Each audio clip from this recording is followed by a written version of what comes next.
Amen. Ils feront des grands prodiges et des miracles. Jésus-Christ a dit ça. Au point de séduire. Au point de séduire. S'il était possible, même les élus. C'est que même les élus de Dieu, il y a des gens qui sont nés pour être élus de Dieu. Si tu as des dents, toi-même tu sauras. Un élu de Dieu ou bien une élue de Dieu. Le Seigneur t'a choisi à part pour son œuvre. Mais ils feront tellement de miracles que si tu ne fais pas attention, il va aller te coller à lui. Alors que tu es un élu de Dieu. Le Seigneur dit que ce n'est pas possible. Ce n'est pas possible, ne veut pas dire que tu n'iras pas. Tu vas aller. Mais quand on va te gifler 2 fois, tu vas te rappeler de ton Dieu là, tu vas courir pour abandonner. Non, je vous dis la vérité. Mais si tu es resté là, cela veut dire que tu ne fais pas partie de ce. Et c'est ça qui fait que beaucoup courent. Là où il y a un miracle, non, c'est pas cela. Non, c'est des miracles.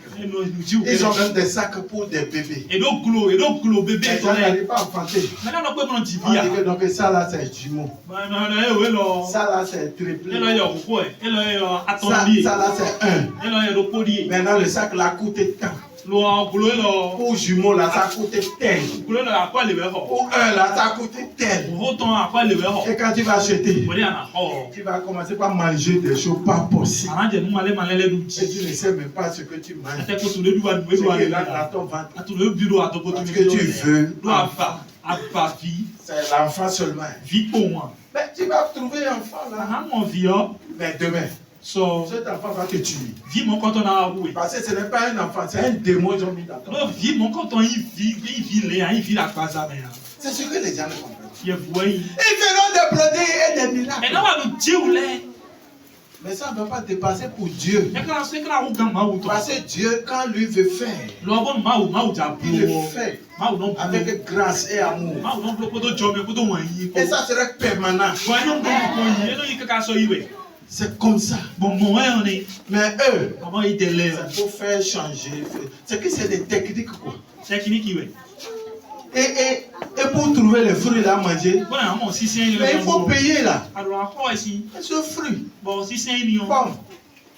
En tout cas, les fruits dans les consorts, c'est qu'ils déposent. C'est le système qu'ils ont mené maintenant. Et pour prendre ça, un fruit de 50 francs, bien 100 francs. Tu vas trouver même 50 000. Pour manger seulement. Bon, moi-même, je vais déposer fruit ici. Je vais commencer par prendre 50 000 pour boire. Amen. Ou bien c'est ça, non? C'est sur ça, on reste maintenant, non? Je ne le ferai pas. Parce que l'Éternel ne m'a pas dit ça. Je ne le ferai pas. Praise the Lord. Alléluia. Si tu veux manger du fruit, peut-être il faut aller chez eux. Mais si tu veux, que l'Éternel te donne un enfant béni qui va te faire du bien demain. Alors reste dans la volonté de Dieu. Il faut marcher selon la volonté de Dieu. Marche dans la crainte de Dieu. Ne t'éloigne pas de la parole de Dieu. Tout d'abord, quand les gens mangent des fruits et consomment tout ça, c'est écrit où dans la Bible où on dit que pour avoir un enfant, il faut manger fruits. Il faut beaucoup faire attention. Les faux prophètes sont là, parce que nous sommes dans les derniers temps. Maintenant, le problème est que il y a beaucoup de pasteurs ou bien de vrais prophètes qui travaillent pour Dieu. Et par ignorance, ils se sont ralliés au faux.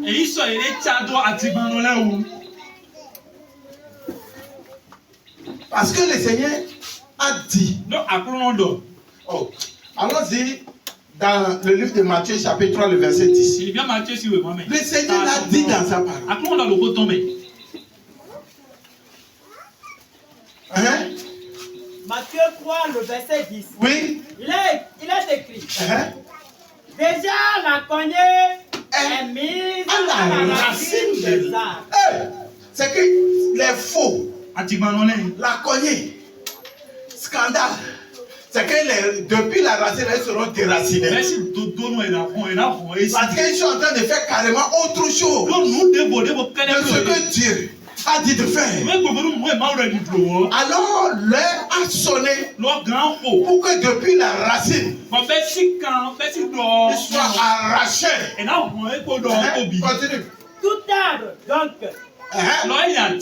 qui ne produit pas de bons fruits sera coupé et jeté au feu. Tout arbre qui ne produit pas de bons fruits, cela veut dire que le fruit, l'arbre qui ne donne pas de bons fruits, c'est pas possible. La fois dernière, ils ont jugé, c'est qu'un prophète, oh, si ce n'est pas en aide du Congo, là, ça doit être Gabon, en tout cas dans un pays du centre d'Afrique, là. Il a beaucoup de femmes. Et dans l'église encore, il trouve prophétie pour prendre encore une petite fille de 15 ans pour dire que Dieu lui a dit de marier la fille. C'est quoi ça là? Quelle abomination ça? Non, il n'a qu'à quitter l'église, il n'a qu'à quitter l'œuvre de Dieu. C'est que pour pouvoir aller faire ce qu'ils veulent faire. Mais tu vas prendre le nom de Dieu pour dire que Dieu t'a dit de marier une petite fille de 15 ans. C'est là où les parents se sont levés. Ça ne peut pas aller. Avec beaucoup de femmes, ça ne te suffit pas. Dieu maintenant te dit, c'est que Dieu ça. Ils sont allés au tribunal. Et il me semble qu'il a donné 5 ans de prison. Là, quand il serait là, il va réfléchir.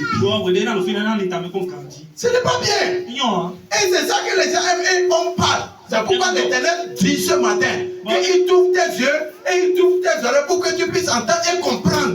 Parce que quand on t'attache, quand il faut se en train de dire ça, tu vas dire, oh, c'est parce que, c'est quoi? Parce que c'est la vérité. L'Éternel n'est pas comme ça. L'Éternel, c'est un Dieu d'amour, un miséricordieux.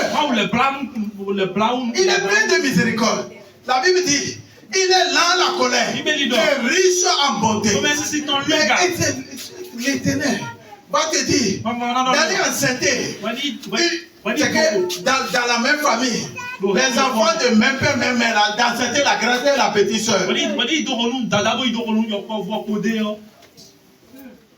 Ce que je suis en train de vous dire là, ce n'est pas que je le dis seulement. Il y a beaucoup de choses qui se passent.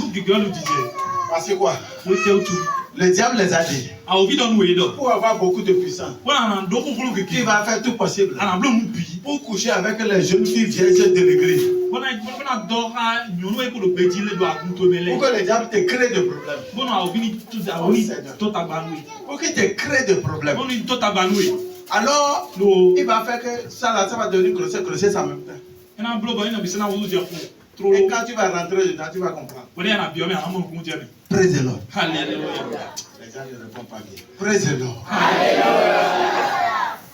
Beaucoup de prophètes, les vrais hommes de Dieu, sont tombés sans le savoir.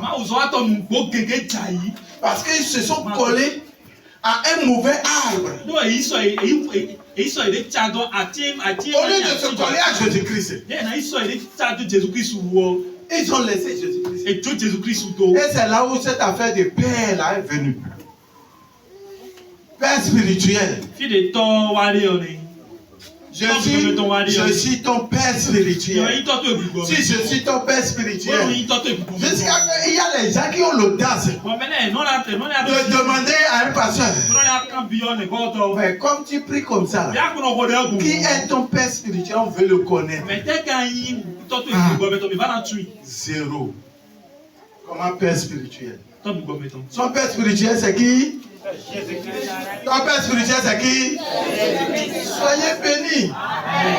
C'est maintenant que vous allez comprendre. Ton père spirituel, ce n'est pas un homme. C'est un homme qui est en train de chercher à aller au ciel aussi. Lui aussi, il lutte pour aller. Maintenant, là, toi, tu viens te coller à lui que c'est ton père spirituel. Comment il va te sauver? Lui-même, il n'est pas sauvé. Hey!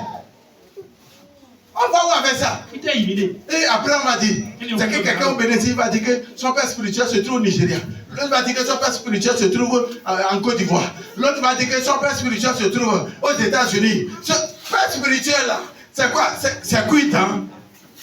On m'a dit. Comment ça? On dit l'Éternel. Bon, allons-y. Matthieu 23. Matthieu 23, le verset 9. Lisez-moi ça bien. Parce que je ne sais pas si c'est le français là que moi je ne comprends pas. Mais ce que moi je comprends, c'est ça que j'explique. Vous aussi, vous allez m'expliquer ça. Lisez-moi ça. Matthieu 23, le verset 9. Oui, ça dit quoi? Matthieu 23, le verset 9. Oui. Il est écrit. Et n'appelez personne sur la terre votre Père.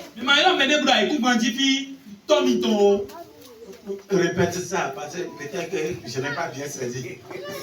Et n'appelez personne sur la terre votre Père.